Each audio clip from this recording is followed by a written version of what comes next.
Desligue o ruído e conecte-se aos factos. Temos 10 estadias num dos hotéis de luxo Alma Lusa na Comporta. 2 adultos, 2 noites. Assine hoje o Observador com até 58% de desconto e habilite-se a ganhar. Tudo em observador.pt.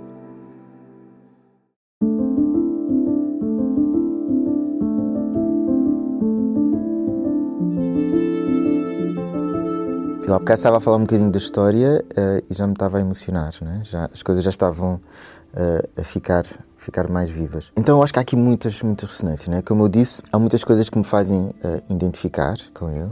Que eu sentia assim, eu podia ser esta pessoa, podia ser eu, estar ali.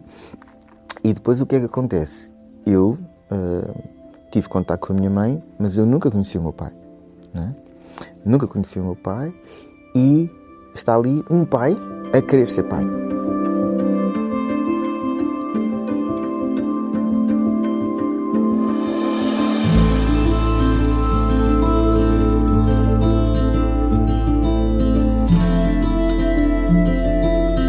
O meu nome é Enda Vieira Lopes, sou psicólogo clínico e terapeuta familiar sistémico e exerço há 26 anos. Estava na Misericórdia há mais ou menos um ano, quando nos foi pedido que nós fizéssemos um parecer sobre um homem jovem, de 29 anos, que estava a pedir a guarda de uma criança. Esta criança estava acolhida, porque a mãe tinha dado a criança para o sistema, para a adoção. Este pai não sabia que era pai. Descobriu que era pai através de um amigo, porque tinha havido aqui uma coisa ocasional com uma mulher, e foi um amigo que lhe disse, olha, que fulana estava grávida, e ele fez as contas e percebeu, isto é possível que seja a minha filha, e que quando chegou ao local e pediu para ver a criança, ele disse que teve logo a certeza absoluta que era a filha dele, porque viu nela os olhos da mãe, não é? E, portanto, houve esse processo todo que ele depois passou a ir semanalmente, 2 ou 3 vezes por semana, para estar lá com a criança, mas mesmo assim havia muita dificuldade da casa de acolhimento. E então o que nos foi pedido foi que nós, enquanto equipa de apoio à família, fizéssemos um bocadinho perceber as condições socioeconómicas, quem é que é esta pessoa, etc., para perceber se havia aqui alguma capacidade, então, de acolher esta criança para que ela saísse da instituição. Estávamos a falar de uma bebê que tinha cerca de 2 anos, e ela, coisa de um ano e tal, que estava constantemente a fazer visitas. O tribunal estava quase a dar-lhe a guarda e normalmente havia sempre algum tipo de questão ou objeção da parte da instituição. No fundo, a nossa avaliação, e na nossa avaliação não vimos absolutamente assim nada de especial. O que foi acontecendo é que começou a haver uma espécie de pequena guerra institucional entre nós e eles, portanto, em que nós tínhamos uma avaliação, nós dávamos suporte a essa avaliação, mas percebemos que havia ali alguns laços emocionais. O que nós acabamos por perceber é que aquela criança tinha sido a primeira criança a entrar dentro daquele equipamento e que, portanto, havia uma certa proteção. Ele era da Libéria, não é? Portanto, era estrangeiro, e aqui se calhar entra um bocadinho as ressonâncias comigo, porque, curiosamente, era um homem Rastafari, não é? Tal como eu sou, que estava aqui a ter este papel muito forte de querer ficar com a criança, e eu, nessa altura, tinha também uma menina de 3 anos, e para mim, muito importante esta questão também de ser africano, não é?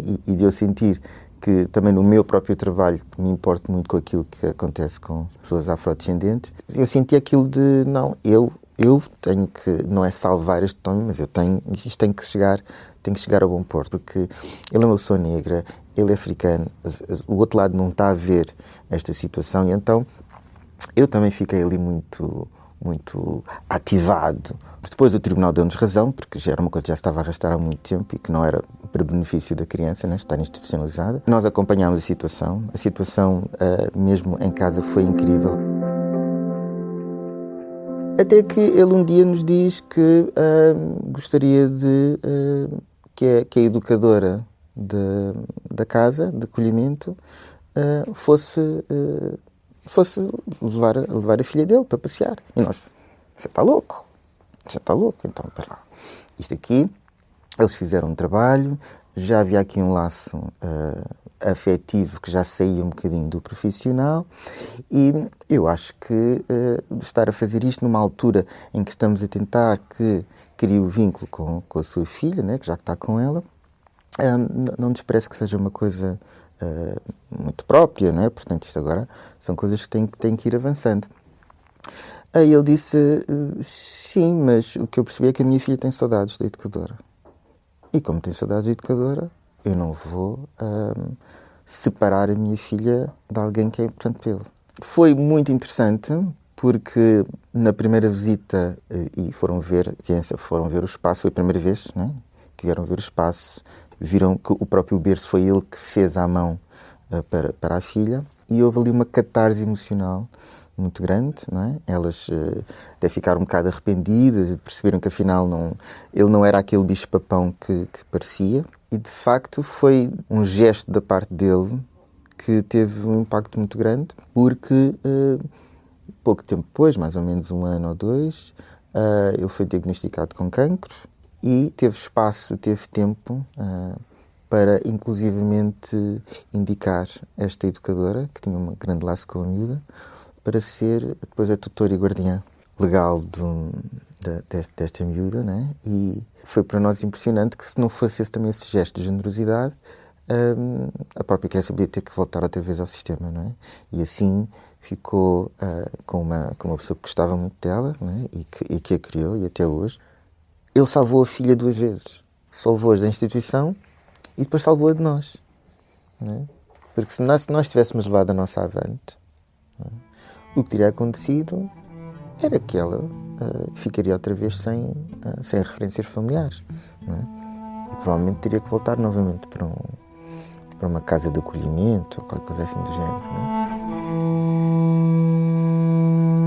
Não tive pai, não foi porque ele tivesse abandonado nem nada do género, foi porque há um processo em Angola chamado 27 de Maio, onde o meu pai é assassinado nesse processo, o meu pai e mais 30 mil angolanos. E então, crescer sem pai, não é? Foi algo muito difícil, por causa da questão do exemplo do masculino, a questão de pertença, a questão de, ok, de onde é que eu venho, não é? O que é que eu faço? E isso depois teve muito impacto na forma como eu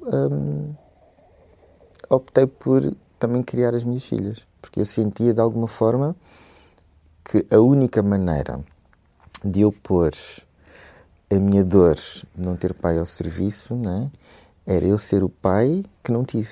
Eu queria estar muito...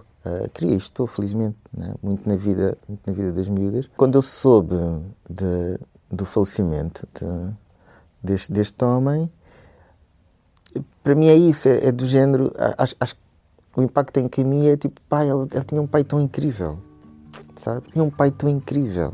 Que pena aquele pai, não é? Ter deixado de existir e agora haver mais uma criança que não tem pai, não é? Como eu.